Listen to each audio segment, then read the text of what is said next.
વરાછામાં વર્ષો જૂનું મકાન ધડાકાભેર ખાબક્યું, આસપાસમાં ભયનો માહોલ છવાયો। સુરતના વરાછા વિસ્તારમાં આવેલા વર્ષા વિભાગ 1માં આજે વહેલી સવારે એક જૂનવાણી અને જર્જરિત મકાન અચાનક ધરાશાયી થઈ ગયું હતું।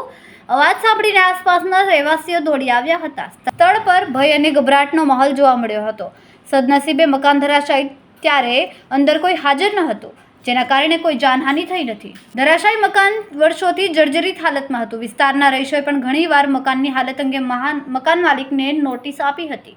તેઓએ લેખિત અને મૌખિક રીતે મકાન અસુરક્ષિત હોવાની રજૂઆત પણ કરી, પરંતુ મકાન માલિકે કોઈ પગલાં નહોતા લીધા। પરિણામે આજે સવારે મકાન ધરાશાયી થયું। ઘટનાની જાણ થતાં વરાછા પોલીસ અને ફાયર બ્રિગેડની ટીમ ઘટના સ્થળે પહોંચી હતી। ટીમે તત્કાલ વિસ્તાર ખાલી કરાવ્યો અને કાટમાળના અવશેષોની તપાસ શરૂ કરી। પ્રાથમિક તપાસમાં જાણવા મળ્યું કે મકાનમાં કેટલીક સામગ્રી અંદર ફસાઈ ગઈ, જેના બચાવ ટીમે સુરક્ષિત રીતે બહાર કાઢવાનો પ્રયાસ કર્યો। આસપાસના રહીશોમાં ભારે રોષ વ્યાપી ગયો છે કે સ્થાનિકોએ મકાન માલિક વિરુદ્ધ કડક કાર્યવાહી કરવાની માંગ ઉઠાવી છે। તેમનું કહેવું છે કે જો યોગ્ય સમયે પગલાં લેવામાં આવ્યા હોત તો આ ઘટના ટળી શકાત। હું આ વિસ્તારનો પૂર્વ કોર્પોરેટર છું અને આ સોસાયટીનો પણ પ્રમુખ છું। મારું નામ છે ભરતભાઈ મોનાભાઈ વગાસિયા।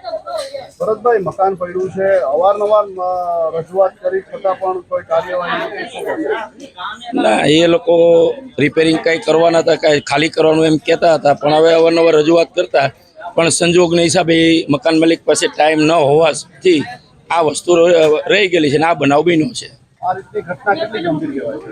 ઘટના તો ગંભીર છે અને કોઈ પહેલી વસ્તુ તો એ છે કોઈને જાનહાનિ નથી થઈ।